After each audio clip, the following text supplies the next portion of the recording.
ক্যামেরাটা কেমন গোলা গোলা। কুইতিরা তো এই যে উটের মাংস এমন সাদা সাদা খায় শুধু সিদ্ধ করে, আর আমি এখন এই মাংসটারে অন্যরকমভাবে পেঁয়াজ দিয়ে করব। কিভাবে করি সেটা দেখাচ্ছি। আমি চুলায় ফ্রাই প্যান দিয়ে দিছি, আর বিসমিল্লাহ বলে তেল দেওয়া পেঁয়াজ দিয়ে দিলাম। পেঁয়াজ কেটে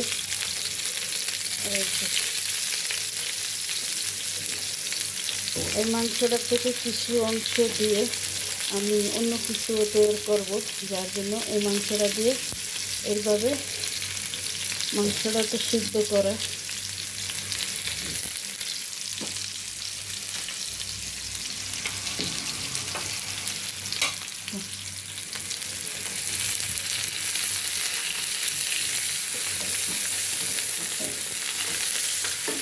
পেঁয়াজটা ভাজা হোক,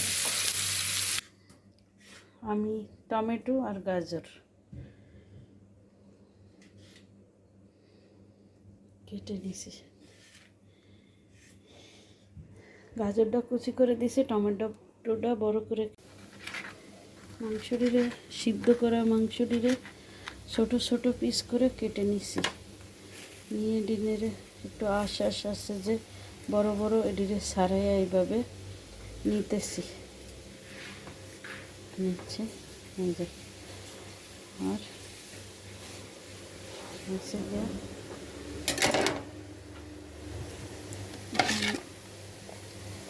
প্লেটও দিয়ে নিলাম।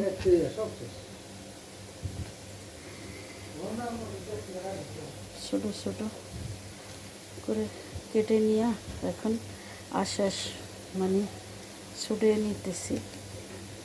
এমনি উটের মাংসের আঁশটা বড় বড় থাকে, মোটা মোটা গরু মাংসের মতো। পিসটি বড় বড় রয়েছে, ওদিকে ছোট ছোট কারণ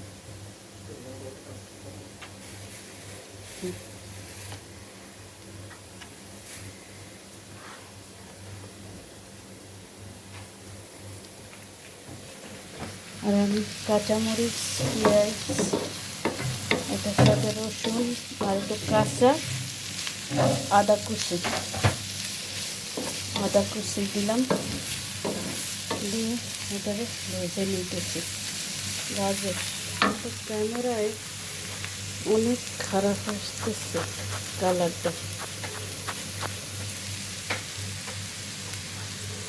কেন বুঝতেছি না। কালারটা যতটা সুন্দর ক্যামেরায় কোনো সুন্দর আসে না, বাড়িতে কালার আসে।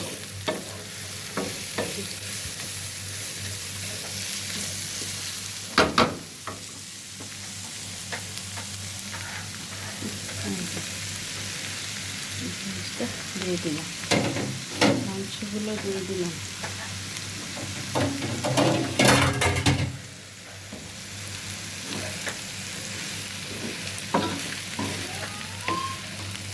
আচ্ছা,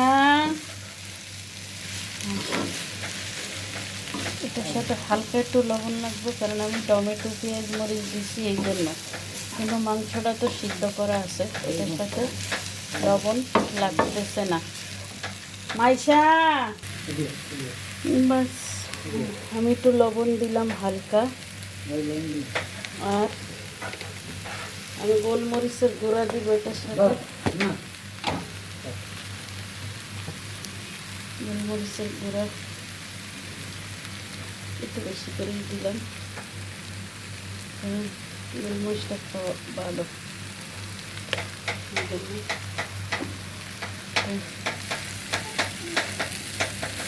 তাহলে আমি একদম কম দিয়ে বানাই, কমই দেওয়া।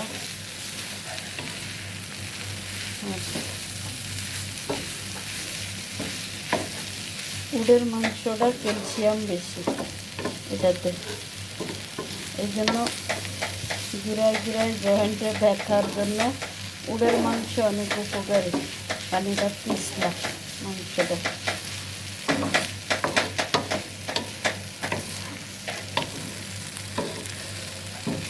আমরা রোজা আছি, ইফতারি খাবো, রুটি খাবো, এটা দিয়ে খাবো, এটা দিয়ে রুটিও খাবো, আবার আর একটা কিছু তৈরি করবো। একটা জিনিস বাচ্চাদের নাস্তার জন্য তৈরি করে রাখবো, দেখাবো। এই জন্যই ভিডিওটা করা। এটার সাথে ইচ্ছা করলে আরও অনেক সবজি দেওয়া যেত, তো মাংস অনেক আছে যার জন্য আমি জানি আলু দেওয়া যেত, মটরশুঁটি দেওয়া যেত, বটবড়ি দেওয়া যেত, দিয়ে করা যেত। তো আমি করে নেই, আপনারা চাইলে সবজি বেশি দিয়ে দিতে পারেন।